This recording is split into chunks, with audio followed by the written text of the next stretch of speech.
بسم اللہ الرحمن الرحیم۔ پچھلے سبق میں ہم نے حروف اصلیہ اور حروف زائدہ کی پہچان کے طریقے کے بارے میں کچھ باتیں پڑھی تھیں۔ آج کے سبق میں بھی حروف اصلیہ اور زائدہ کو معلوم کرنے کا جو طریقہ ہے اس کی مزید باتیں انشاءاللہ پڑھیں گے۔ تو سب سے پہلی بات یہ ہے کہ موزون کلمے کی جو حرکات و سکنات ہوں گی میزان پر بالکل اسی طرح کی حرکات و سکنات لگا دیں گے۔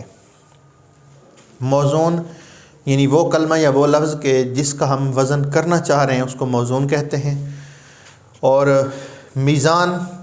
وہ حروف کے جو ہمیں صرفیوں نے فراہم کیے ہیں وزن کرنے کے لیے، فا، عین اور لام۔ تو موزون پر جو حرکات و سکنات لگی ہوں گی، جو زبر زیر پیش لگے ہوں گے، بالکل بے عین ہی وہی حرکات اور وہی سکنات، وہی زبر زیر پیش، وہی سکون ہم میزان پر بھی لگا دیں گے۔ مثال کے طور پہ جیسے ایک لفظ ہے، یہ لفظ ضربہ، اب یہ ایک لفظ ہے، اب اس میں ہم اس کے مقابلے میں پہلے حرف کے مقابلے میں، کیونکہ اس کے حروف ہیں ہی ٹوٹل 3،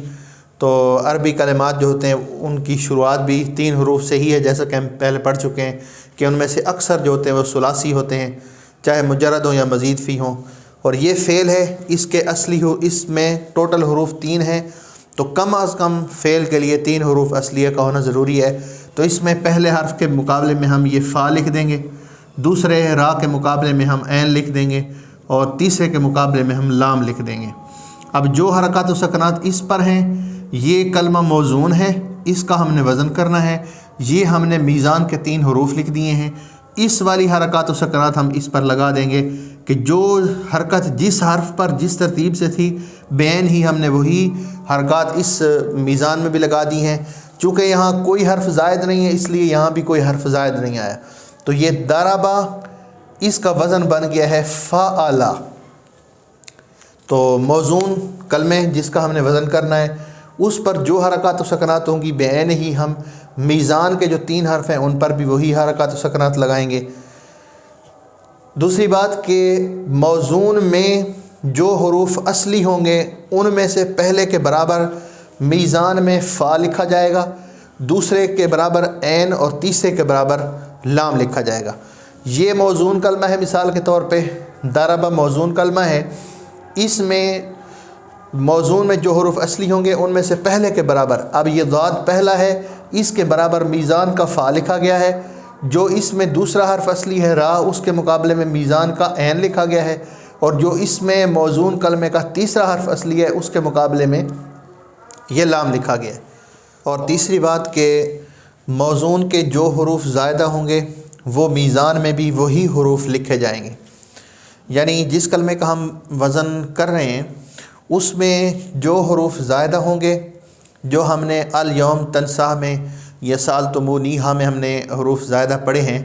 اگر ان میں سے کوئی حرف آ جاتا ہے تو اس کو ہم زائدہ کر کے اسی طرح میزان میں لکھ دیں گے، اور موزون کے جو باقی حروف ہوں گے ان میں سے پہلے حرف کے برابر ہم فا، دوسرے حرف اصلی کے برابر ہم عین اور تیسرے حرف اصلی کے برابر ہم لام لکھیں گے۔ مثال کے طور پہ جیسے یضربو، اب یضربو یہ فعل مضارع ہے اور اس کے ہم نے حروف اصلی اور زائدہ پہچاننے ہیں، تو سب سے پہلے ہم اس کے پہلے حرف کو لیں گے، یہ پہلا حرف یا لکھا ہوا ہے، اس کو اگر ہم دیکھیں تو الیوم تنسا میں یا موجود ہے، تو اس یا کو ہم حرف زائدہ لکھ دیں گے کہ یہ زائدہ ہے۔ اب یا زائدہ ہے، باقی ہم دیکھیں گے اس حرف کو زائدہ قرار دینے کے بعد ہمارے پاس 3 حروف بچ رہے ہیں۔ اب بقیہ حروف میں سے اگر کوئی حرف الیوم تنسا میں سے ہے بھی صحیح تو ان کو ہم زائدہ قرار نہیں دے سکتے ہیں، کیونکہ ہم نے کم از کم 3 حروف اصلی بچانے ہیں۔ تو اس پہلے حرف کو ہم نے زائدہ لکھ دیا، یہ پہلا حرف اصلی ہو گیا، یہ دوسرا حرف اصلی ہو گیا، اور یہ تیسرا حرف اصلی ہو گیا۔ اب ہم نے پڑھا ہے کہ موزون میں جو حرف زائدہ ہوگا میزان میں بے عین ہی وہی حرف آئے گا، تو یہ حرف یا زائدہ ہے تو اس کا وزن کرنے میں میزان میں ہم سب سے پہلے یا لکھ دیں گے۔ اس کے بعد موزون کا یہ فا کلمہ ہے، یہ عین کلمہ ہے، اور یہ لام کلمہ، یعنی یہ پہلا حرف اصلی ہے، یہ دوسرا حرف اصلی ہے، اور یہ تیسرا حرف اصلی ہے۔ اس کے مقابلے میں ہم یہاں پر فا لکھ دیں گے، اور را دوسرا حرف اصلی ہے، اس کے مقابلے میں ہم عین لکھ دیں گے، اور با یہ چوتھا حرف اصلی ہے، لام کلمہ ہے، اس کے مقابلے میں ہم لام لکھ دیں گے۔ جو حرکات و سکنات جس ترتیب سے اس موزون میں لگی ہوئی ہیں بعین ہی ہم اس میزان میں بھی وہی لگا دیں گے۔ یا پر زبر ہے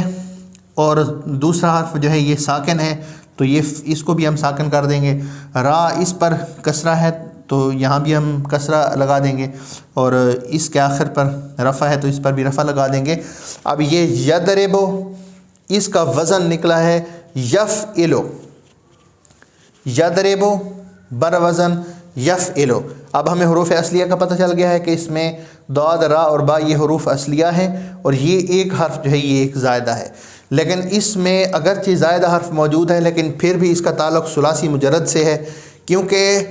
مجرد اور مزید فی کا اعتبار کرنے میں ہم ماضی کا اعتبار کرتے ہیں۔ اس یضرب کی ماضی ضربہ ہے، اس میں کوئی حرف بھی زائدہ نہیں ہے، تو جب یہ مجرد ہے تو اس کو بھی ہم مجرد کہیں گے اگرچہ اس میں ایک حرف زائدہ آ رہا ہے۔